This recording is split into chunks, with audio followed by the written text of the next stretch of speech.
in the gap for fourth, crisp but crunchy. It was full and he was on it in a flash with a good পরিবর্তন করে দিলাম আর হয়ে গেল আমরা সিস্টেমটাকে delete করে দিচ্ছি আমরা ব্রেকিং নিউজ নতুন ক্রীড়ামন্ত্রী আসিফ মাহমুদের এ কেমন চমক সবাইকে অবাক করে দিলেন আসিফ মাহমুদ দীর্ঘ 4 বছর পর আবারও জাতীয় দলে ফেরালেন সাব্বির রহমানকে আর তাই নতুন ক্রীড়ামন্ত্রী আসিফ মাহমুদের এক কথায় আজ পাকিস্তান সফরে টি20 সিরিজ খেলতে যাচ্ছে সাব্বির রহমান দর্শক বিস্তারিত জানুন পুরো প্রতিবেদনে 4 বছর পর সাব্বির রহমানের জাতীয় দলে ফেরা নিয়ে যা বললেন নতুন ক্রীড়ামন্ত্রী আসিফ মাহমুদ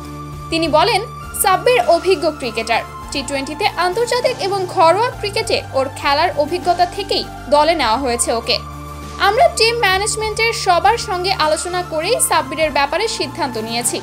কিছু কিছু জায়গায় কিছু খেলোয়াড়কে এভাবে চিন্তা করতে হয় আন্তর্জাতিক অভিজ্ঞতা দেখতে হয় কারণ আমাদের বাড়তি মিডল অর্ডার ব্যাটসম্যান দরকার টি20তে আর সেজন্য সাব্বিরের মতো হার্ট হিটার দলে থাকা মানে ভিন্ন কিছু আর তাই সাব্বিরকে পাকিস্তান টি20 সিরিজে নেওয়া হয়েছে তো দর্শক